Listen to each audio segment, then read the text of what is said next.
Thank you, Danny. I arrive at Milldale each year, asking Danny when he's going to sing it. I don't leave him alone until he does. I appreciate it. I want you to open your Bibles tonight, 2 Timothy chapter 4. 2 Timothy chapter 4. I want to read the first 8 verses. 2 Timothy chapter 4, 2 Timothy chapter 4, verses 1 through 8. It's good to hear Patsy again. Where is she? Do you still sing? That little boy from the carpenter shop. I sure would like to hear you sing that before you get away from here sometime. I dig that record out every once in a while. The record she made a number of years ago, and I don't think I've ever heard anybody sing it but you. Yeah, that's right, Brother Jack Taylor gave that to you. That's the best thing he ever did.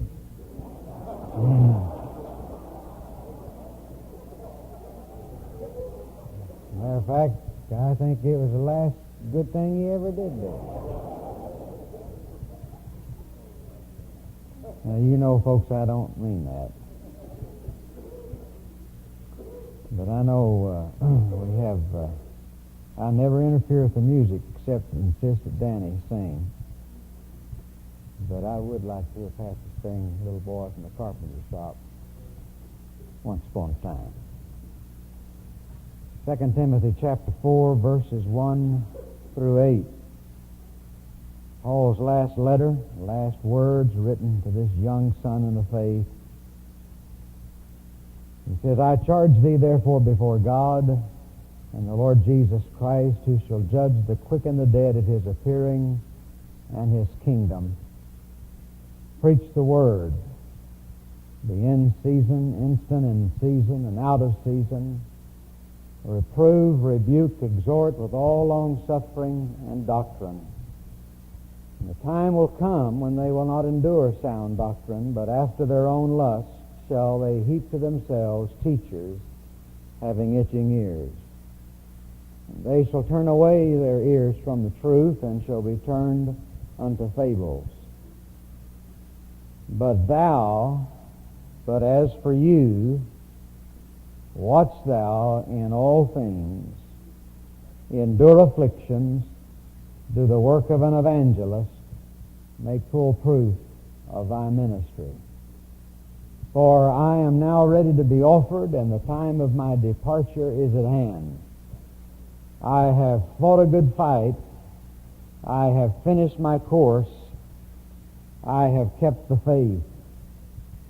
Henceforth there is laid up for me a crown of righteousness, which the Lord, the righteous judge, shall give me unto that day, and not to me only, but unto all of them also that love his appearing.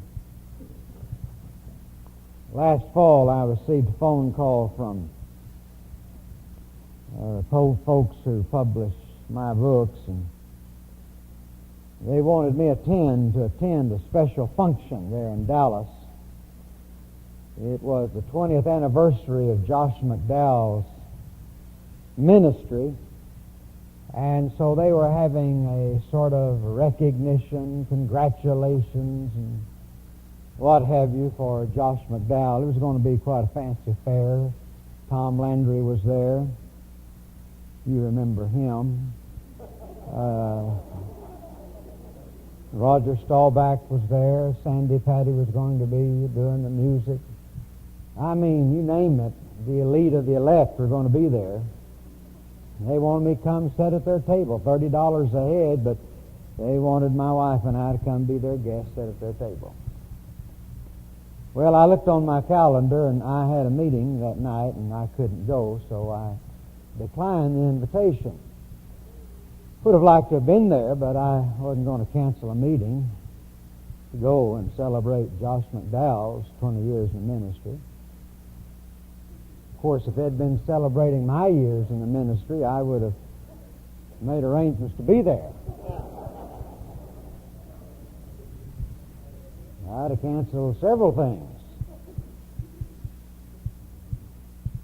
I like Josh. I'm going to cancel a meeting to go something to celebrate his years in the ministry. Sort of be nice, though, wouldn't it?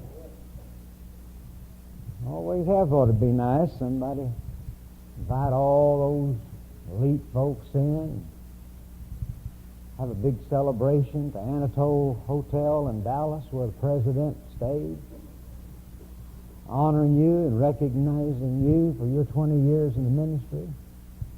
It'd be nice. I have an idea most of us wouldn't shy away from that sort of thing. But the truth of the matter is, we're just ordinary enough and normal enough. That'll never happen. But there is coming a day, there will be a day, dear friend, when I tell you that there will be a great social function at which you will be the center of attention. I'm referring to your funeral.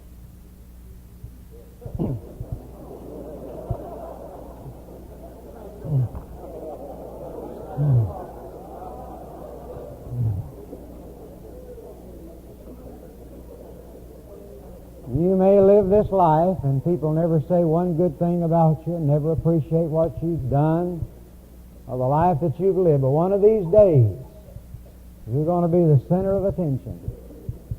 Folks are going to come from miles around and they're going to say mighty wonderful things about you.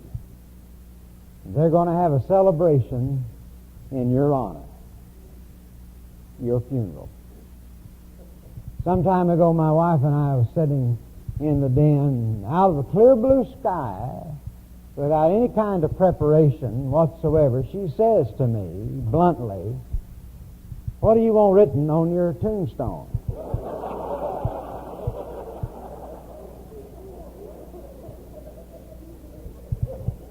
Well, sort of caught me unprepared, and I really hadn't thought much about it, and I wondered if she knew something that I didn't know.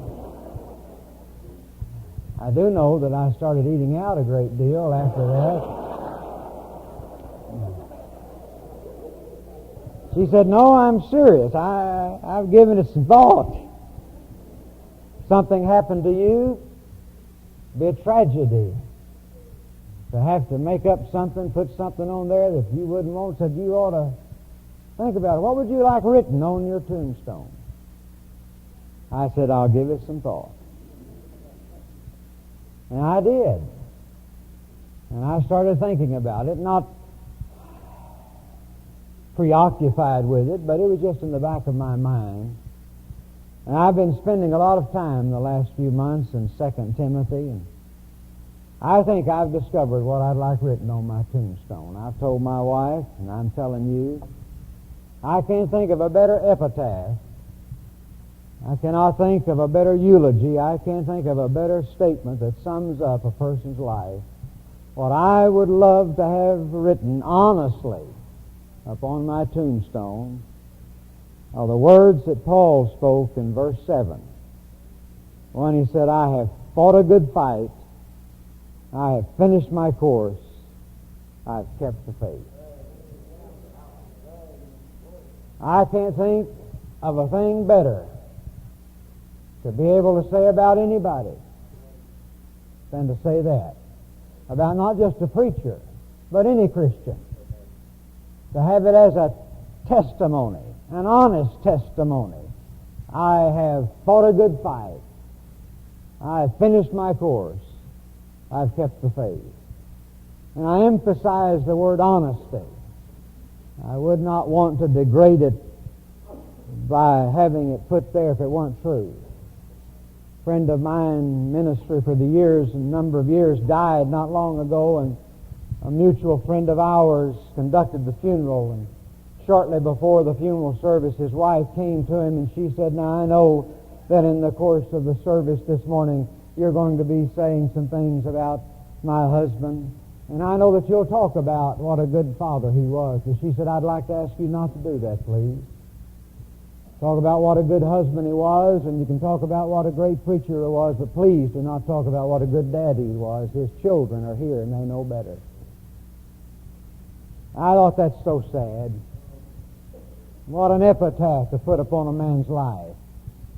Don't say anything about being a good dad. His children are here. They know better. I'm talking about having something written on your tombstone that you won't be ashamed to look at it on Resurrection Day. An honest epitaph. God knows my heart tonight.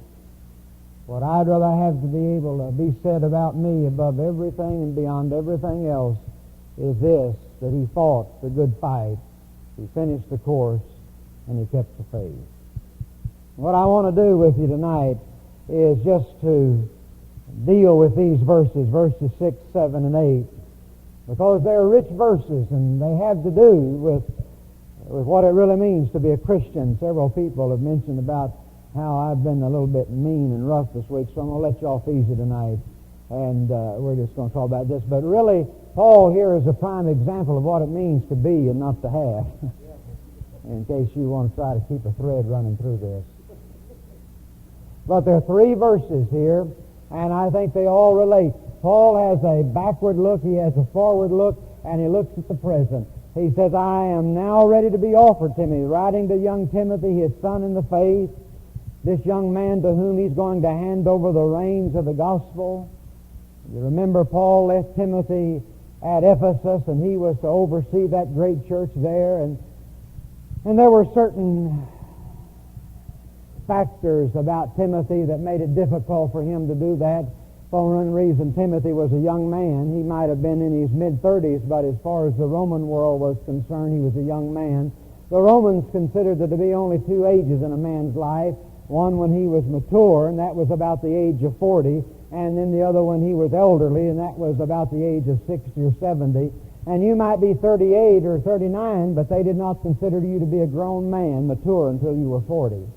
And you'll find many references in Paul's letters to Timothy about let no man despise thy youth. And so he had that going for him. That was a drawback. And so Paul recognizes that Timothy's great task has this hindrance. Not only that, Timothy had some physical problems. You remember one place Paul says, take a little wine for thy stomach's sake and for thy frequent infirmities. It wasn't just the stomach, but Timothy was a frail young man. And not only that, Timothy was timid. We call him Timid Timothy. Timothy was rather shy and reluctant and hesitant. And there's good evidence throughout these epistles to indicate. As a matter of fact, when Paul, opening this letter, says, God has not given us the spirit of fear, it's the word of intimidation there. And so he recognizes that Timothy, to whom he must hand over the reins of the apostolic ministry, that Timothy has some drawbacks, he has some handicaps. And so Paul is writing these words to encourage him and to impress upon him the urgency of what is about to happen. He says, I am about to be offered. Literally, he's saying, I'm already in the process of being offered. I'm already being poured out as a libation upon the altar of sacrifice. And the time of my leaving, the time of my departure is at hand. But he said, I want you to know that I have fought the good fight. I have finished my course, and I have kept the faith. Henceforth there is laid up for me a crown of righteousness, which the Lord, the righteous judge, shall give me that day, and not to me only. This isn't just reserved for the apostles, but to all those who love the appearing of our Lord. Now I want us to look at this, and he says 3 things, and I'll bring these out. First of all, we have here a definition of what life is. The kind of life that is worth living. Paul zeroes in on it in the 7th verse. He says, I have fought a good fight. I have finished my course. I have kept the faith. What is life anyway for the believer?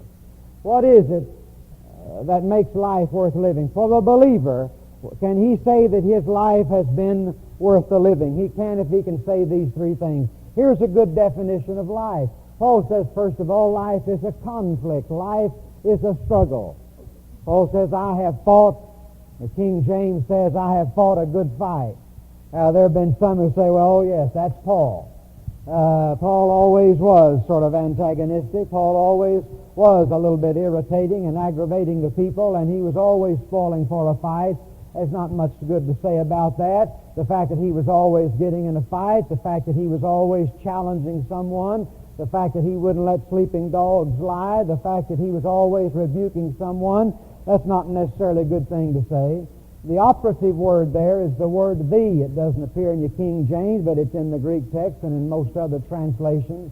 Paul's just not saying he was a fighter. Paul isn't saying I was a crusader and I fought a lot of causes. He said, I have fought the good fight. I have fought the good fight.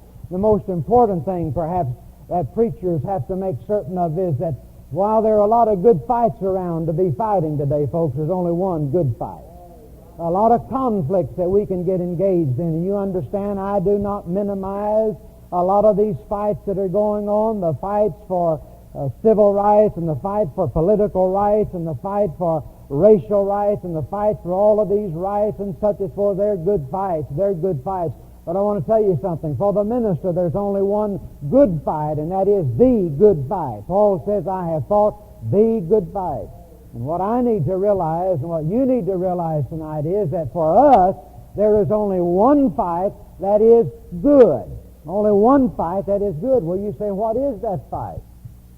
You say, is that the fight of faith? Well, that's one way of putting it, but I think it's more to it than that. Paul was one of those rare creatures. God did something with Paul that he did not do with anybody else or very many people. He did a little bit of it with Jeremiah.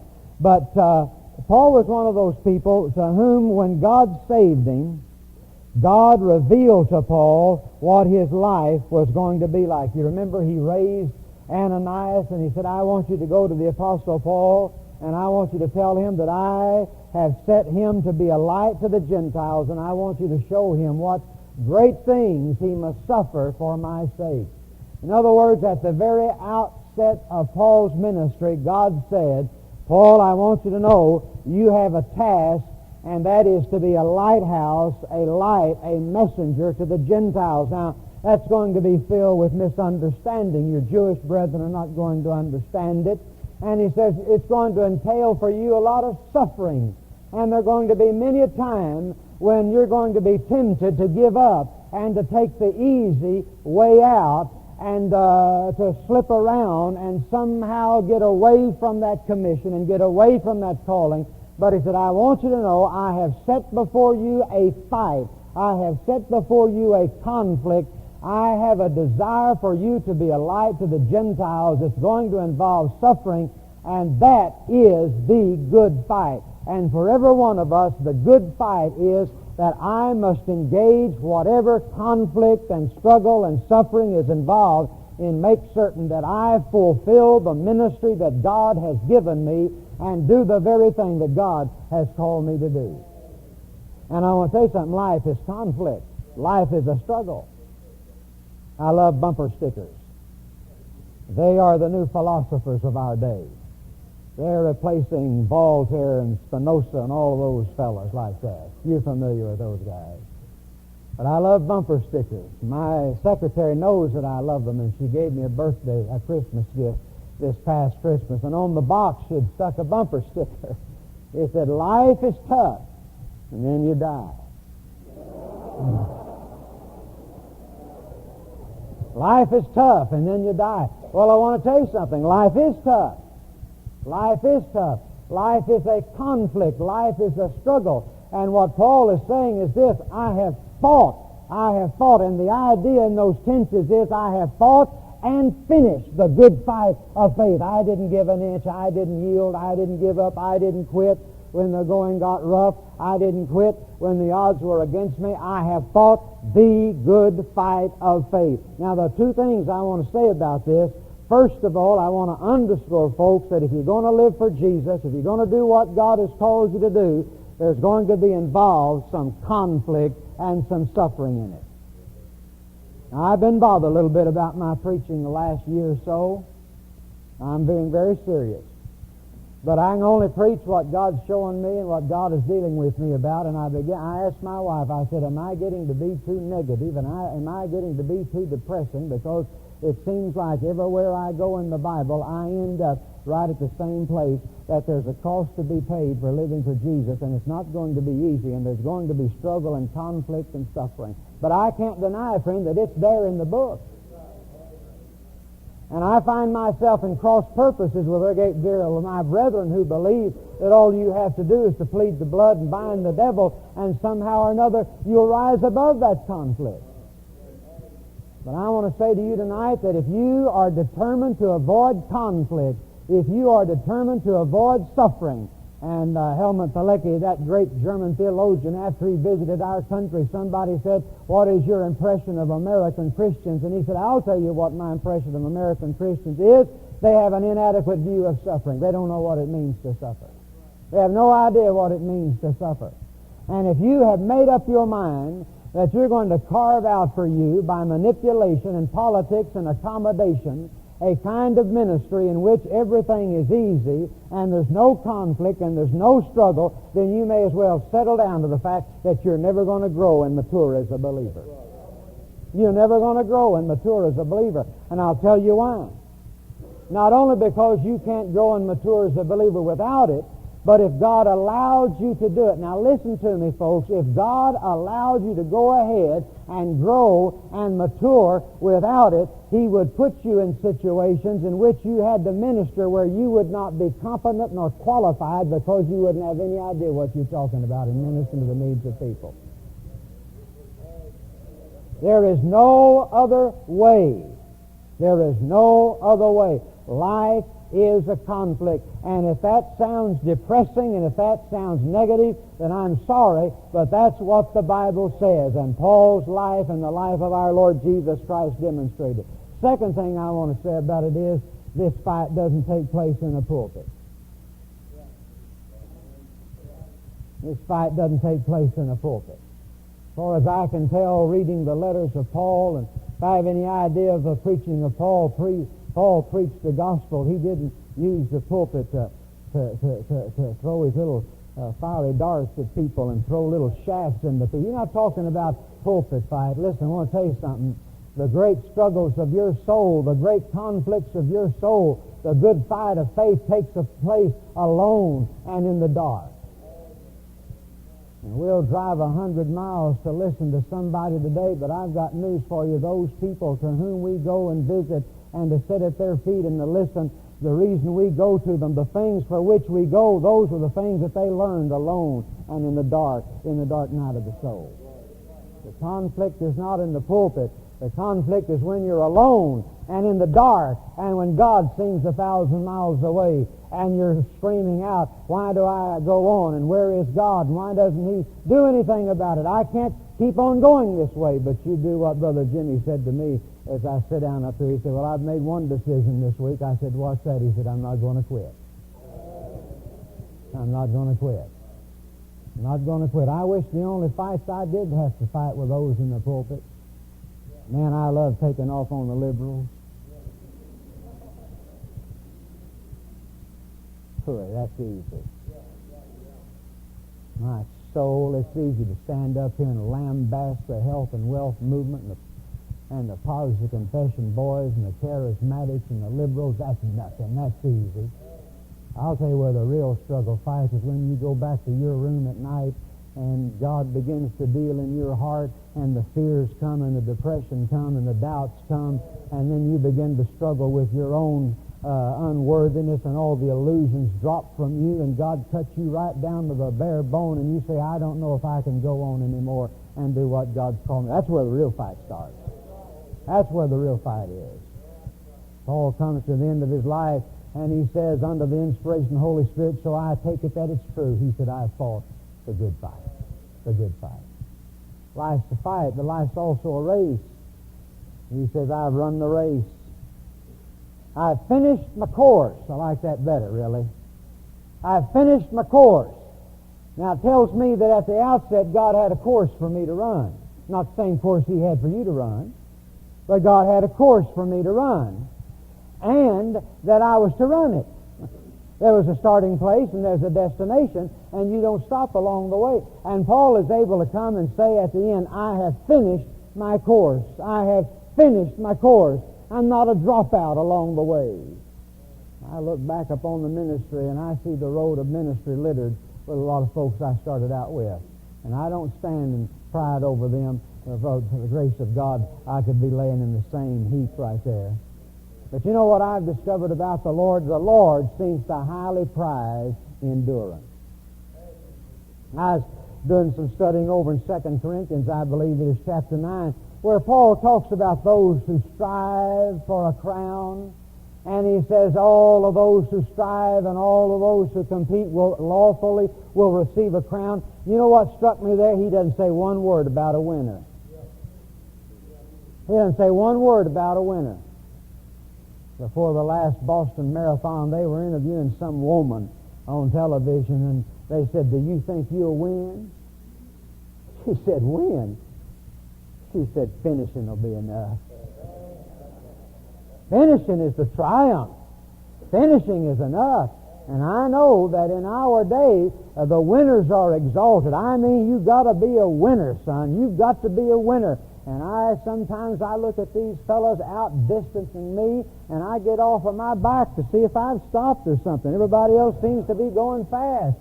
But I want to tell you something. In my slow, unhurried pace, I've passed many of those fast fellows laying over in a heap on the side. What counts with God is not who crosses the finish line first, but whether or not you cross it at all. You may not cross it first. You may not even cross it second. You may cross it last, but son, you make sure you cross it. God called me to preach when I was 15 years old, 1952. Brother, I've taken a few detours around, and there have been some times I've wanted to just shuck the whole thing, but I thank God that so far He's kept me in it. I like what Paul says over there in 2 Corinthians. He said, I can't brag about being a preacher because I didn't volunteer.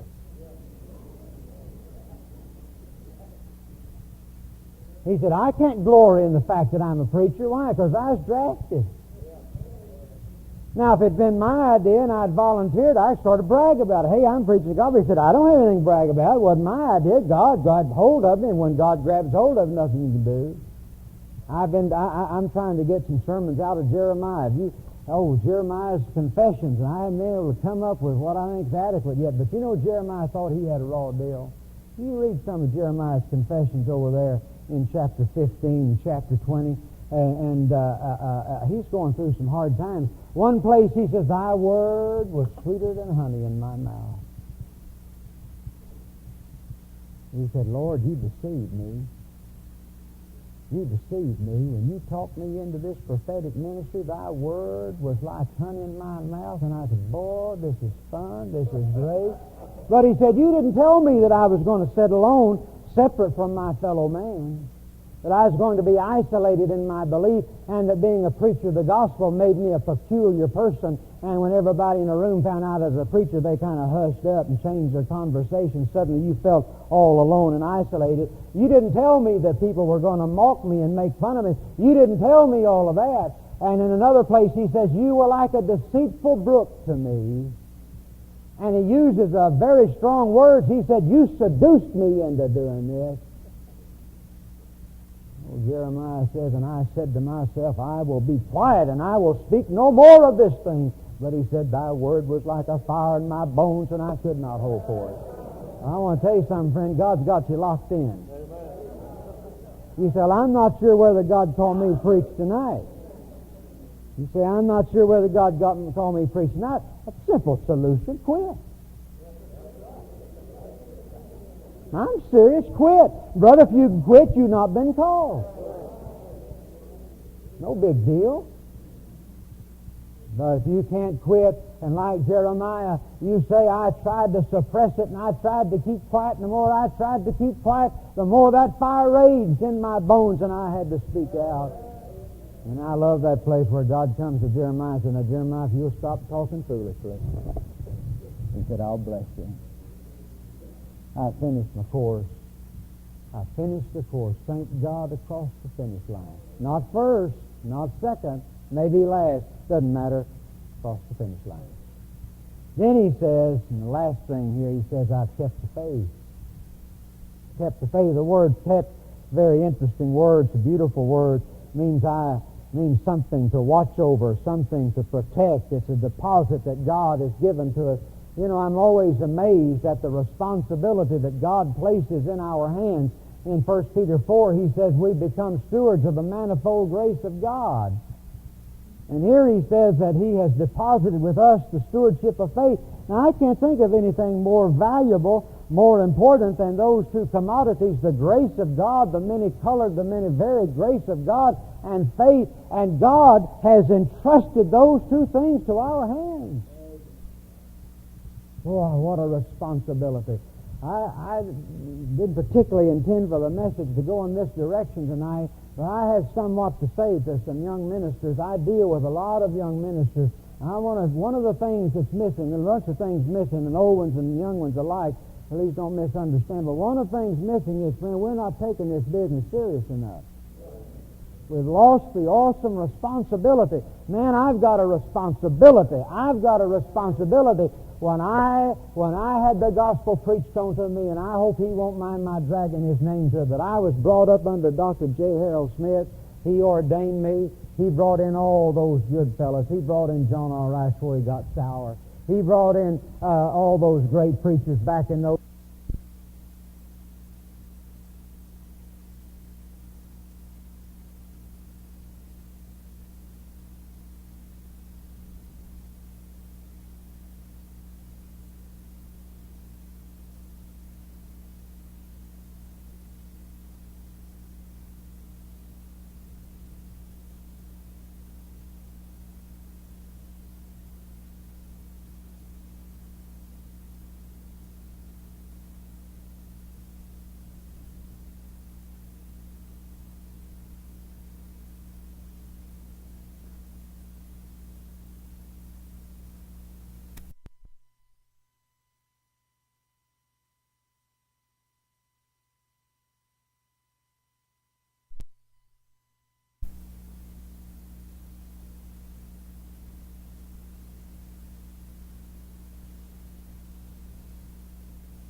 Barnhouse. I heard Meredith Lewis from England.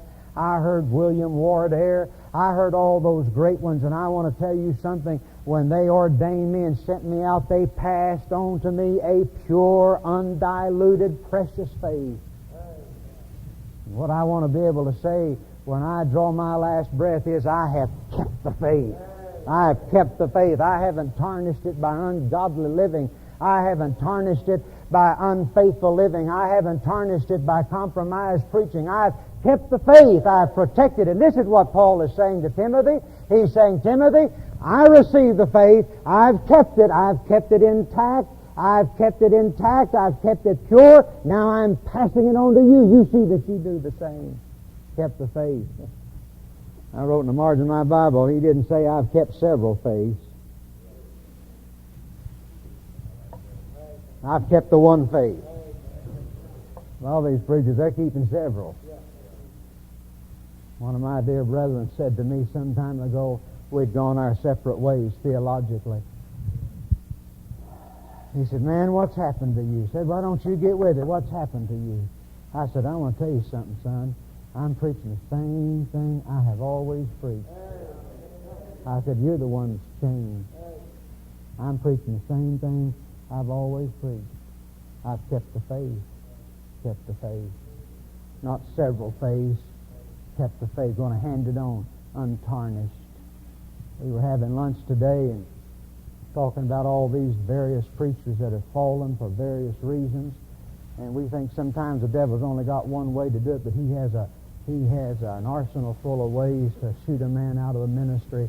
And God knows that I meant that when I said it, and I've said it to my wife, and I've said it to my God, I said, I'd rather God let me die in a head-on crash tonight before I live in such a way that bring dishonor and humiliation upon the gospel of Christ. More than anything else, brother, I want to be able to say when they let me down, I want them to say, kept the faith. Now, some of you young folks out there look and say, well, you talk about tombstones. Old people. That man get old, like Brother Dunn had, he started talking about dying tombstones. They're not in his tombstone. Well, folks, I'm not talking so much about a tombstone. I'm talking really more about a touchstone. What I need along the way is touchstone. Check me out, see how I'm doing. See how I'm doing. That's why it's good to have the epitaph ahead of time, because you can start to check yourself out as you go along. Am I keeping the faith? Am I fighting the good fight, or have I got caught up here in some other fight? Good, but not the good fight. Am I running the course? Am I keeping the faith? It's a touchstone I'm talking about.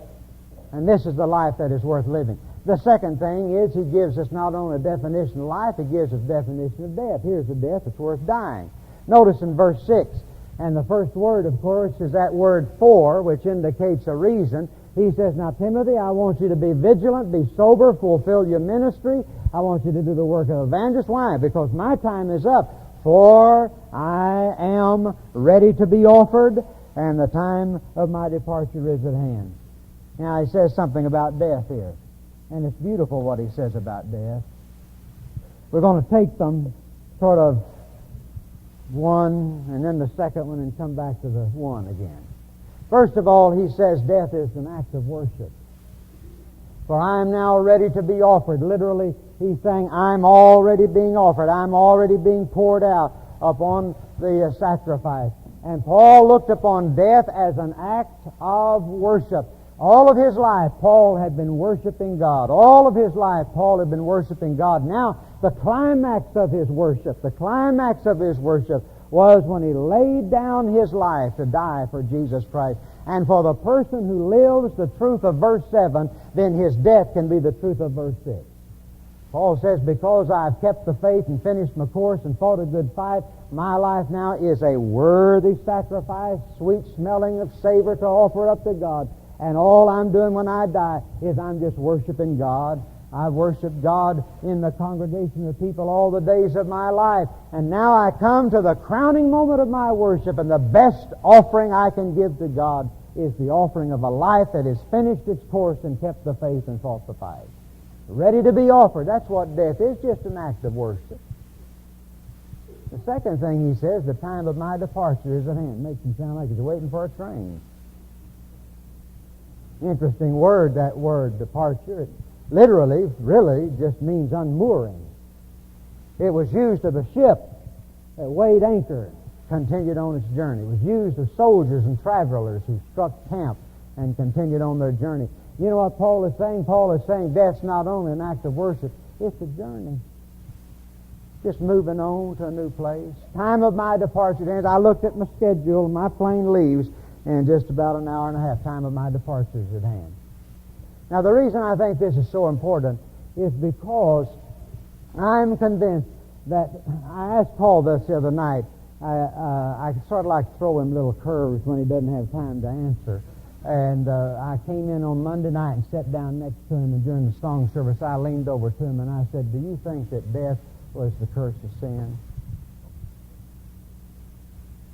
You know what he said?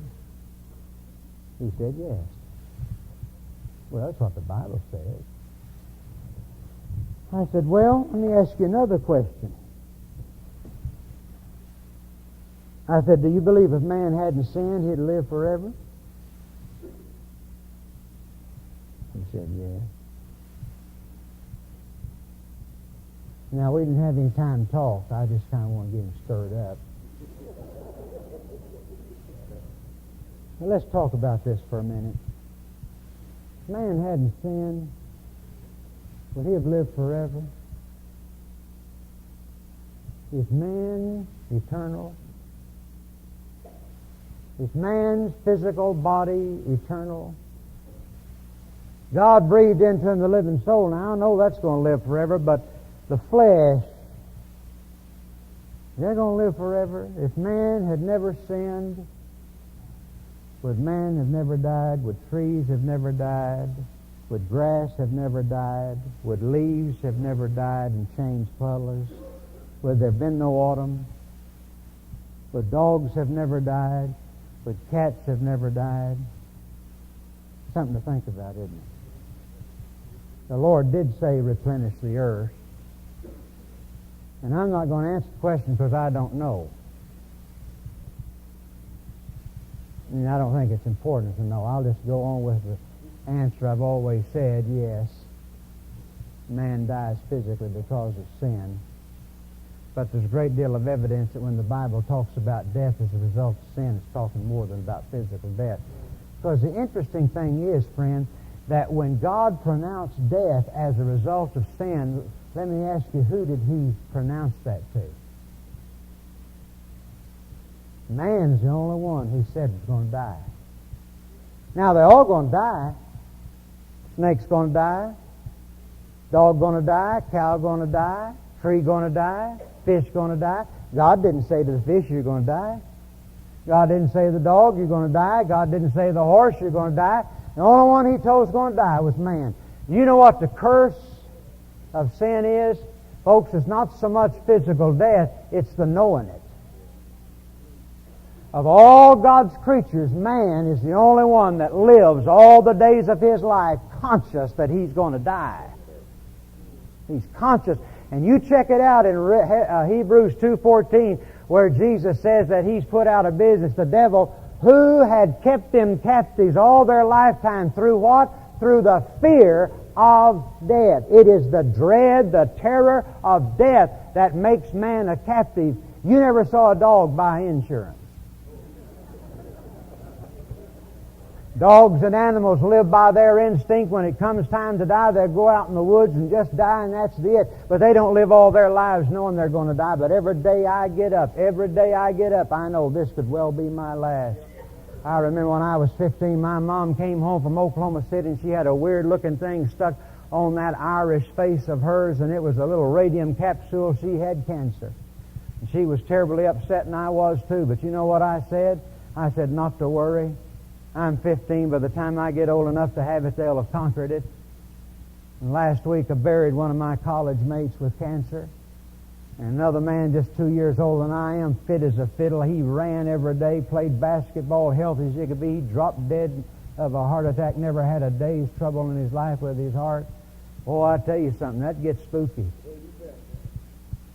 You get to thinking about it. That's why I've got a watch on my hand. That's why you've got a calendar in your life, in your house. Why? Because you and I, friend, live under the consciousness of death. And the curse of man is the dread and the terror of death. We're all going to die. There's no way around it. We're all going to die, and we're the only ones that know it.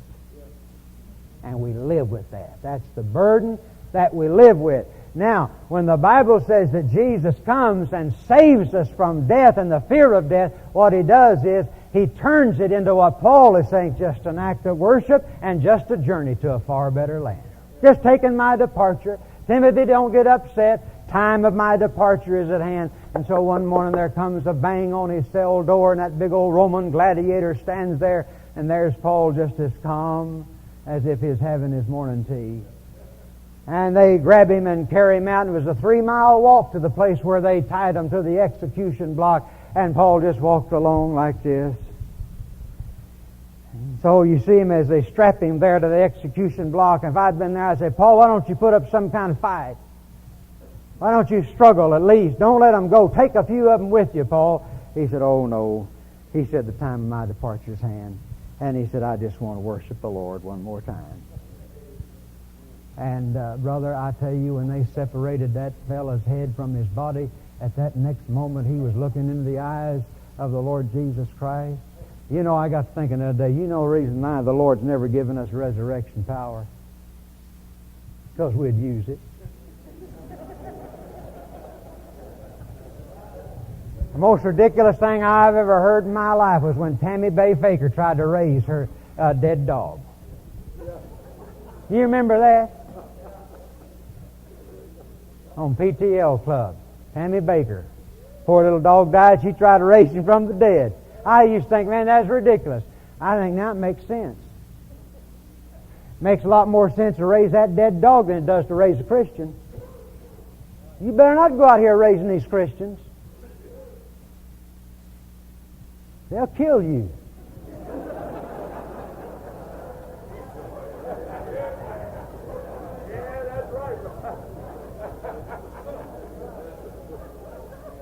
Listen, you go out there to old D.L. Moody's tomb and say, oh, poor old D.L. Moody, bless his heart, they had to come to that. Let's get him back. And so we hocus pocus over him and raise him back to life and bring him back to this world and veil of tears and sorrow and income tax and all of that sort of stuff.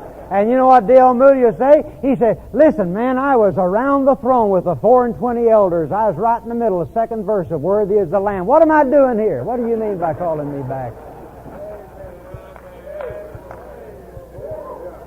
Reading God doesn't give us resurrection powers for our own protection. I know what I'd do if God gave me resurrection power. I'd go out to the grave of my young son. I'd go out to the grave of my mother. I'd go out to the grave of my dear friend Oscar Thompson. I'd go out to the grave of so many of my friends, and I'd say, man, I'm going to raise you and give you back to life. And every one of them would hate me for it. What do you mean by calling us away? And that brings me to what I wanted to say earlier. Paul says, I am now ready to be offered. I think that refers in a sense to his last act of worship, but I think it refers to something more.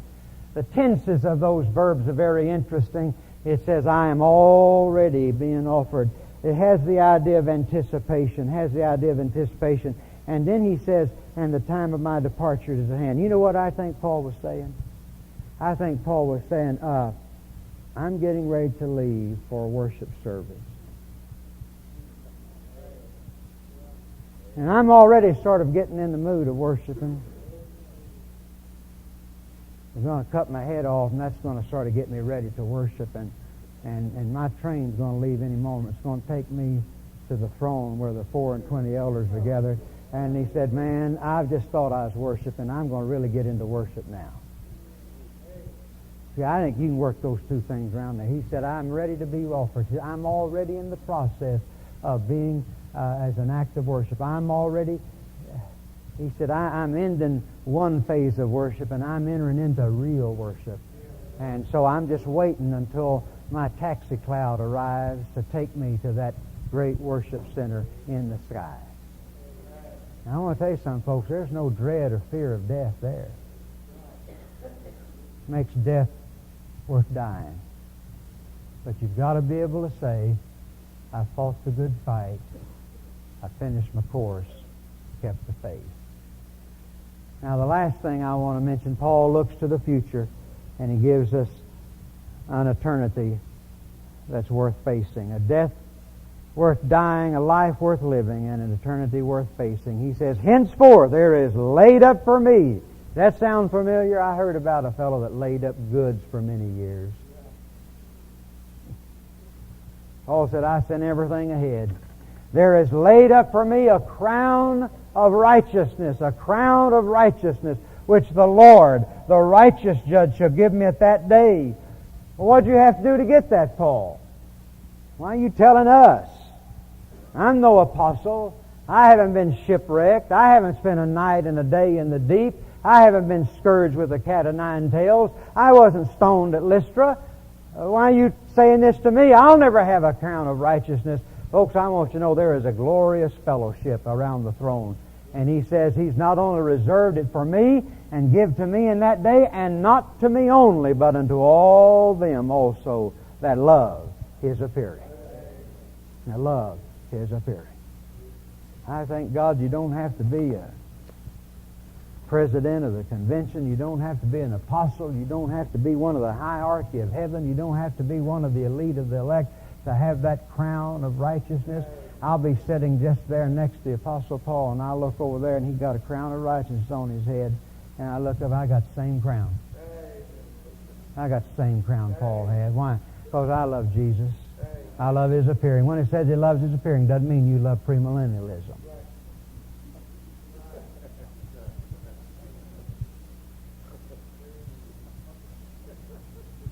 It means you love his appearing. You love His appearing. You love His appearing. Now, I'm not sure what that means. I have a sneaking suspicion I know what it means, and it doesn't make me feel very good. I got some folks in heaven. When my brother went to Vietnam years ago, I'd never heard of Vietnam. I didn't know where it was. But when you got somebody over there, you start paying attention. When we found out he was going to Vietnam, we got the maps out and got the atlas out and started looking. There's where it is. Started watching the newspaper, the newsreel. Makes a difference when you got somebody over there, you become intensely interested in it. Before you couldn't care less, when you got somebody over there. I've got somebody over there. Got a mother, got a son. I know I'll see him again. Not that's one thing that keeps me going. Oh, I look forward to that. I just wish tonight that I was as anxious to see Jesus as I am to see my mother. Yeah.